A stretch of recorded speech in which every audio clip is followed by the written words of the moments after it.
back to the Mystery Tackle Box channel. My name is Jon B, and I'm going to be joining you guys today on a little bit of a fishing mission. As you know, it is winter time here in the south and the north. I know a lot of you northern guys think that it's not winter down south, but it is quite crispy this morning. We were dealing with air temps that are in the 40s, low 40s. Water temps, I'm sure, are in the mid 50s. And we have quite a day ahead of us. Lots of overcast, decent amount of wind. Not the best conditions, but we don't have to worry about that because we got the MTB Pro box. I'm gonna unravel this box, open it up, and see what I can use today out on the water, on a lake I've only fished maybe 2 or 3 times, to see how I can catch these winter southern bass. Generally, I either like to fish moving baits at a steady pace, not a fast pace, or I like to fish pretty slow. And we've got some good stuff just for that tactic.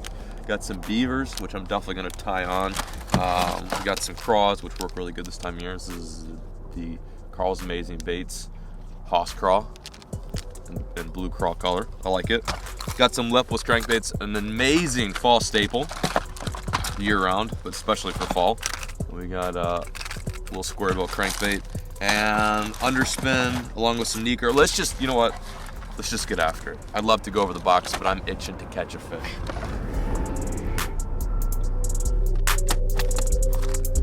That's it, we're ready.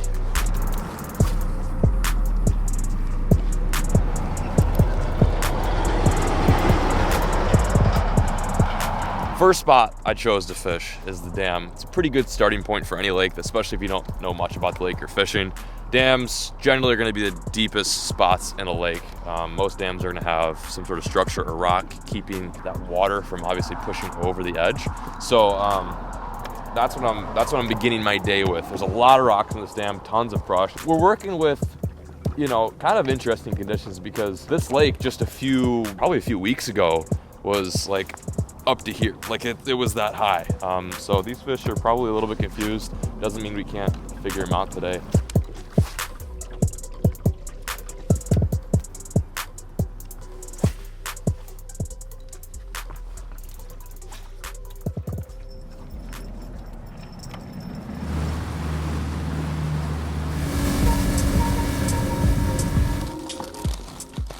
Really happened to rethink my game plan here. I found a nice spot where it's not so windy. Still a decent amount of breeze here. Gonna switch between finesse and jerkbaits. Just talked to Rackley. He said he got 1 thump on a jerkbait, and that's probably one of my favorite things to fish this time of year. It's also very effective too. Jerkbaits just kill it. All right, where's the jerkbait? Jerkbait, Neko rig. Let's go get him.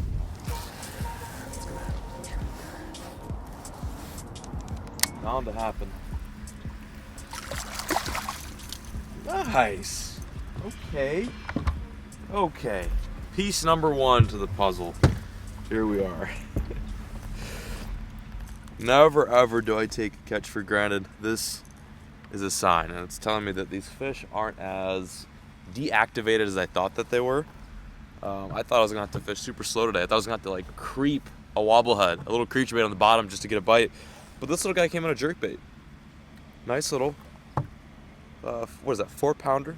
5. Well, I would say just shy of 4 pounds. Good fish though. Nice little largie, first one of the day on the jerkbait. I love it. Let's keep getting some more. There she goes. Oh, I'm feeling good. I'm feeling loose. I'm feeling ready. Not a bad way to start the day. Honestly, given the conditions, I'm happy with that catch. Now let's get some more. Let's see if I can get something around these docks. These can hold heat this time of year. Any sort of sun that's beating down on metal is going to absorb heat, transfer that into the water, calls in some fish. These fish are just looking for somewhere comfortable to post up to chill and eat.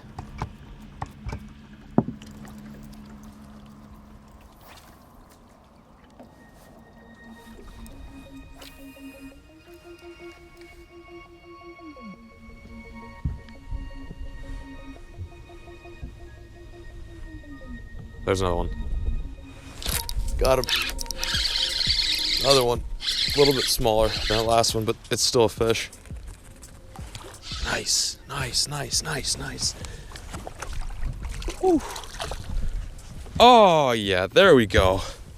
Check that out. Where there's one, there's usually more this time of year. When it gets cold, these fish like to group up, huddle up, and get nice little schools. That is quite a small one. But yet again, another piece of the puzzle. So we caught one on a moving bait, caught one on a jerkbait. Now we've caught one on the Neko rig that came in the MTB box. Kind of confused. Moving, slow moving. Fast moving, slow moving. I don't really know what these fish exactly want right now, but I will say that they are not as deep as I really thought they were, at least the smaller ones. That guy came right off a dock, and he wanted it. He wanted it. Sweet!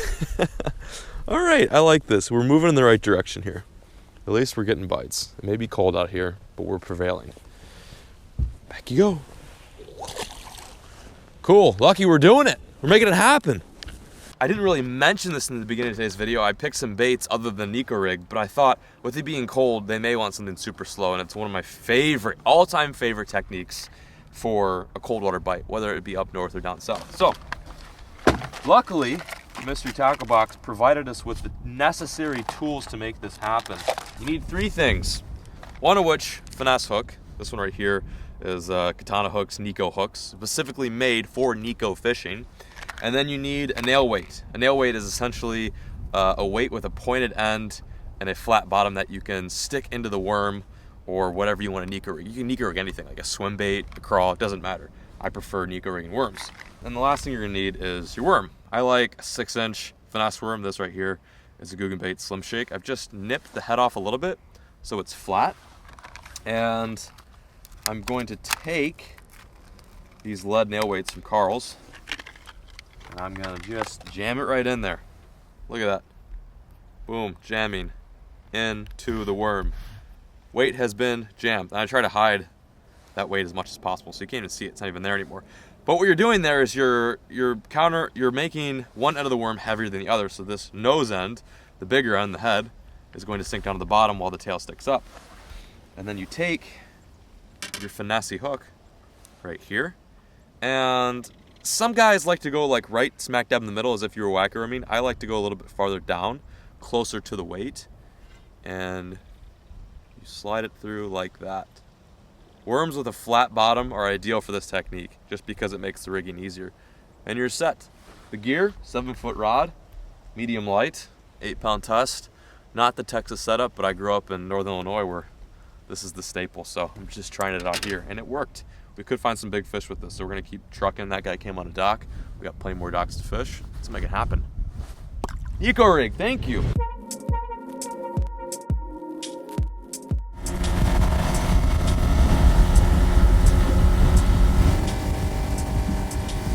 Absolute grinder of a day, but I don't care. I caught 2 fish. It was a lot of fun. Hope you guys enjoyed and learned some things about winter fishing.